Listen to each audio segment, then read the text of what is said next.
The Audio Partners Publishing Corporation is pleased to present The Inimitable Jeeves by P.G.Wodehouse, read by Jonathan Cecil. This is complete and unabridged. Chapter 1. Jeeves exerts the old cerebellum. "Morning, Jeeves," I said. "Good morning, sir," said Jeeves. He put the good old cup of tea softly on the table by my bed, and I took a refreshing sip. Just right, as usual. Not too hot, not too sweet, not too weak, not too strong, not too much milk, and not a drop spilled in the saucer. A most amazing cove, Jeeves. So dashed competent in every respect. I've said it before, and I'll say it again. I mean to say, take just one small instance. Every other valet I've ever had used to barge into my room in the morning while I was still asleep, causing much misery. But Jeeves seems to know when I'm awake by a sort of telepathy. He always floats in with the cup exactly 2 minutes after I come to life. Makes a deuce of a lot of difference to a fellow's day. How's the weather, Jeeves? Exceptionally clement, sir. Anything in the papers? Some slight friction threatening in the Balkans, sir. Otherwise nothing. I say, Jeeves, a man I met at the club last night told me to put my shirt on privateer for the 2 o'clock race this afternoon. How about it? I should not advocate it, sir. The stable is not sanguine. That was enough for me. Jeeves knows. How, I couldn't say, but he knows. There was a time when I would laugh lightly and go ahead and lose my little all against his advice, but not now. Talking of shirts, I said, have those mauve ones I ordered arrived yet? Yes, sir. I sent them back. Sent them back? Yes, sir. They would not have become you. Well, I must say I'd thought fairly highly of those shirtings, but I bowed to superior knowledge. Weak? I don't know. Most fellows, no doubt, are all for having their valets confine their activities to creasing trousers and what-not, without trying to run the home, but it's different with Jeeves.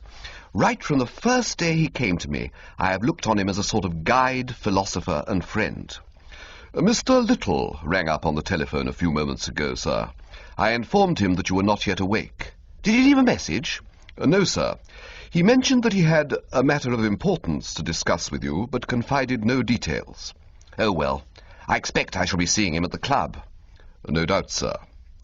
I wasn't what you might call in a fever of impatience. Bingo Little is a chap I was at school with, and we see a lot of each other still. He's the nephew of old Mortimer Little, who retired from business recently with a goodish pile. You've probably heard of Little's liniment, it limbers up the legs. Bingo biffs about London on a pretty comfortable allowance given him by his uncle, and leads on the whole a fairly unclouded life. It wasn't likely that anything which he described as a matter of importance would turn out to be so frightfully important. I took it that he discovered some new brand of cigarette which he wanted me to try, or something like that, and didn't spoil my breakfast by worrying. After breakfast, I lit a cigarette and went to the open window to inspect the day. It certainly was one of the best and brightest. "Jeeves," I said. "Sir?" said Jeeves. He had been clearing away the breakfast things, but at the sound of the young master's voice, cheesed it courteously. "You were absolutely right about the weather. It is a juicy morning." "Decidedly, sir." "Spring and all that." "Yes, sir." "In the spring, Jeeves, a livelier iris gleams upon the burnished dove." "So I have been informed, sir." "Right-ho. Then bring me my wan-gee, my yellowish shoes, and the old green Homburg. I'm going into the park to do pastoral dances." I don't know if you know that sort of feeling you get on these days round about the end of April and the beginning of May, when the skies are light blue with cotton-wool clouds and there's a bit of a breeze blowing from the west. A kind of uplifted feeling, romantic, if you know what I mean. I'm not much of a ladies' man, but on this particular morning it seemed to me that what I really wanted was some charming girl to buzz up and ask me to save her from assassins or something. So that it was a bit of an anticlimax when I merely ran into young Bingo Little, looking perfectly foul in a crimson satin tie decorated with horseshoes. "Hullo, Bertie," said Bingo. "My God, man," I gargled. "The cravat! The gent's neckwear! Why? For what reason?" "Oh, the tie." He blushed. I was given it." He seemed embarrassed, so I dropped the subject. We toddled along a bit and sat down on a couple of chairs by the Serpentine. "Jeeves tells me you want to talk to me about something," I said. "Eh?" said Bingo with a start. "Oh, yes. I waited for him to unleash the topic of the day, but he didn't seem to want to get going. Conversation languished. He stared straight ahead of him in a glassy sort of manner. "I say, Bertie," he said, after a pause of about an hour and a quarter. "Hello. Do you like the name Mabel?" "No." "No?" "No. You don't think there's a kind of music in the word, like the wind rustling gently through the treetops?" "No." He seemed disappointed for a moment, then cheered up. "Of course, you wouldn't. You always were a fat-headed worm without any soul, weren't you?" "Just as you say. Who is she? Tell me all." For I realized now that poor old Bingo was going through it once again. Ever since I have known him, and we were at school together, he has been perpetually falling in love with someone, generally in the spring, which seems to act on him like magic. At school he had the finest collection of actresses' photographs of anyone of his time, and at Oxford his romantic nature was a byword. "You'd better come along and meet her at lunch," he said, looking at his watch. "A ripe suggestion," I said. "Where are you meeting her? At the Ritz?" "Near the Ritz." He was geographically correct. About 50 yards east of the Ritz there is one of those blighted tea and bun shops you see dotted about all over London, and into this, if you'll believe me, young Bingo dived like a homing rabbit, and before I had time to say a word we were wedged in at a table on the brink of a silent pool of coffee left there by an early luncher. I'm bound to say I couldn't quite follow the development of the scenario. Bingo, while not absolutely rolling in the stuff, has always had a fair amount of the ready. Apart from what he got from his uncle, I knew that he had finished up the jumping season well on the right side of the ledger. Why, then, was he lunching the girl at this god-forsaken eatery? It couldn't be because he was hard up. Just then the waitress arrived. Rather a pretty girl. "Aren't we going to wait?" I started to say to Bingo, thinking it somewhat thick that in addition to asking a girl to lunch with him in a place like this, he should fling himself on the foodstuffs before she turned up, when I caught sight of his face and stopped. The man was goggling. His entire map was suffused with a rich blush. He looked like the soul's awakening done in pink. "Hello, Mabel," he said with a sort of gulp. "Hello," said the girl. "Mabel," said Bingo, "this is Bertie Wooster, a pal of mine." "Pleased to meet you," she said. "Nice morning." "Fine," I said.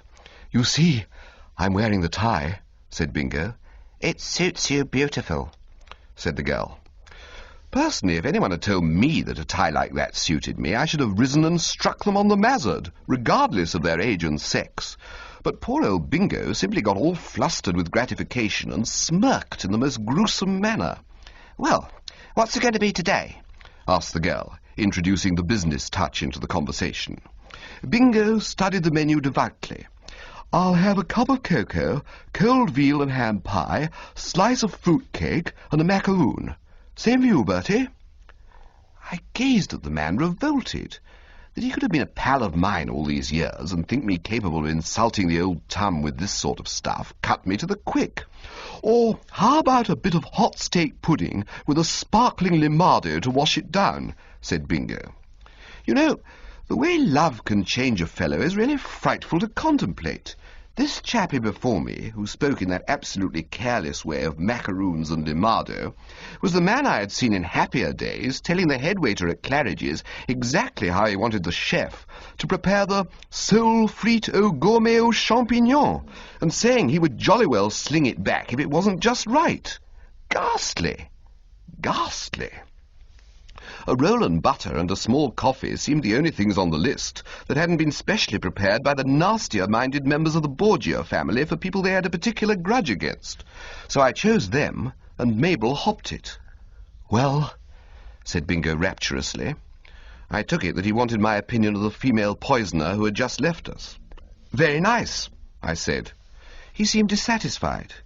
"You don't think she's the most wonderful girl you ever saw?" he said wistfully. "Oh, absolutely," I said, to appease the blighter. "Where did you meet her?" "At a subscription dance at Camberwell." "What on earth were you doing at a subscription dance at Camberwell?"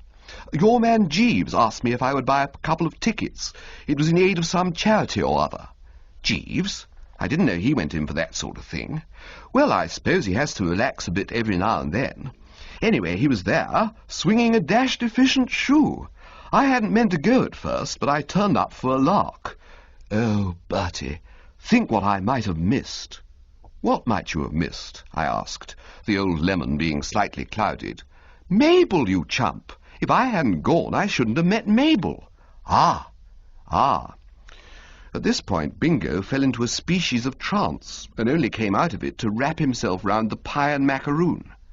Bertie, he said, I want your advice. Carry on.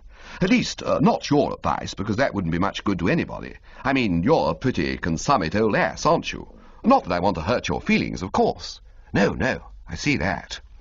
What I wish you would do is to put the whole thing to that fellow Jeeves of yours and see what he suggests. You've often told me that he's helped other pals of yours out of messes. From what you tell me, he's by way of being the brains of the family. He's never let me down yet. Then put my case to him. What case? My problem. What problem? Why, you poor fish, my uncle, of course. What do you think my uncle's going to say to all this? If I sprang it on him cold, he'd tie himself in knots on the hearthrug. One of these emotional Johnnies, eh? Somehow or other his mind has got to be prepared to receive the news. But how? That's a lot of help, that You see, I'm pretty well dependent on the old boy. If he cut off my allowance, I should be very much in the soup. So you put the whole binge to Jeeves and see if he can't scare up a happy ending somehow. Tell him my future is in his hands and that if the wedding bells ring out, he can rely on me even under half my kingdom. Well, call it 10 quid. Jeeves would exert himself with 10 quid on the horizon, what? Undoubtedly, I said. I wasn't in the least surprised at Bingo wanting to lug Jeeves into his private affairs like this. It was the first thing I would have thought of doing myself if I'd been in any hole of any description. As I have frequently had occasion to observe, he is a bird of the ripest intellect, full of bright ideas. If anybody could fix things for poor old Bingo, he could. I stated the case to him that night after dinner. Jeeves? Sir? Are you busy just now? No, sir. I mean, not doing anything in particular? No, sir. It is my practice at this hour to read some improving book. But if you desire my services, this can easily be postponed, or indeed abandoned altogether. Well, I want your advice. It's about Mr. Little. A young Mr. Little, sir? Or the elder Mr. Little, his uncle, who lives in Pounceby Gardens? Jeeves seemed to know everything. Most amazing thing. I'd been pally with Bingo practically all my life, and yet I didn't remember ever having heard that his uncle lived anywhere in particular. How did you know he lived in Pounceby Gardens? I said. I am on terms of some intimacy with the elder Mr. Little's cook, sir. In fact, there is an understanding. I'm bound to say that this gave me a bit of a start. Somehow I'd never thought of Jeeves going in for that sort of thing. Do you mean you're engaged? It may be said to amount to that, sir. Well. She is a remarkably excellent cook, sir, said Jeeves, as though he felt called on to give some explanation. What was it you wished to ask me about Mr. Little? I sprang the details on him. And that's how the matter stands, Jeeves, I said. I think we ought to rally round a trifle and help poor old Bingo put the thing through. Tell me about old Mr. Little. What sort of chap is he? A somewhat curious character, sir. Since retiring from business, he has become a great recluse, and now devotes himself almost entirely to the pleasures of the table. Greedy hog, you mean? I would not perhaps take the liberty of describing him in precisely those terms, sir. He is what is usually called a gourmet, very particular about what he eats, and for that reason sets a high value on Miss Watson's services. The cook? Yes, sir. Well, it looks to me as though our best plan would be to shoot young Bingo in on him after dinner one night. Melting mood, I mean to say, and all that. The difficulty is, sir, that at the moment Mr. Little is on a diet, owing to an attack of gout. Things begin to look wobbly. No, sir. I fancy that the elder Mr. Little's misfortune may be turned to the younger Mr. Little's advantage. I was speaking only the other day to Mr. Little's valet, and he was telling me that it has become his principal duty to read to Mr. Little in the evenings. If I were in your place, sir, I should send young Mr. Little to read to his uncle. Nephew's devotion, you mean? Old man touched by kindly action, what? Partly that, sir. But I would rely more on young Mr. Little's choice of literature. That's no good. Jolly old Bingo has a kind face, but when it comes to literature, he stops at the Sporting Times. That difficulty may be overcome. I would be happy to select books for Mr. Little to read. Perhaps I might explain my idea further. I can't say I quite grasp it yet. The method which I advocate is what, I believe, the advertisers call direct suggestion, sir, consisting, as it does, of driving an idea home by constant repetition. You may have had experience of the system. You mean they keep on telling you that some soap or other is the best, and after a bit you come under the influence and charge round the corner and buy a cake? Exactly, sir. The same method was the basis of all the most valuable propaganda during the recent war. I see no reason why it should not be adopted to bring about the desired result with regard to the subject's views on class distinctions. If young Mr. Little were to read day after day to his uncle a series of narratives in which marriage with young persons of an inferior social status was held up as both feasible and admirable, I fancy it would prepare the elder Mr. Little's mind for the reception of the information that his nephew wishes to marry a waitress in a tea shop. Are there any books of that sort nowadays? The only ones I ever see mentioned in the papers are about married couples who find life grey and can't stick each other at any price. Yes, sir, there are a great many, neglected by the reviewers, but widely read. You have never encountered All for Love by Rosie M. Banks? No. Nor A Red, Red Summer Rose by the same author? No. I have an aunt, sir, who owns an almost complete set of Rosie M. Banks. I could easily borrow as many volumes as young Mr. Little might require. They make very light, attractive reading. Well, it's worth trying. I should certainly recommend the scheme, sir. All right, then. Toddle round to your aunt's tomorrow and grab a couple of the fruitiest. We can but have a dash at it. Precisely, sir.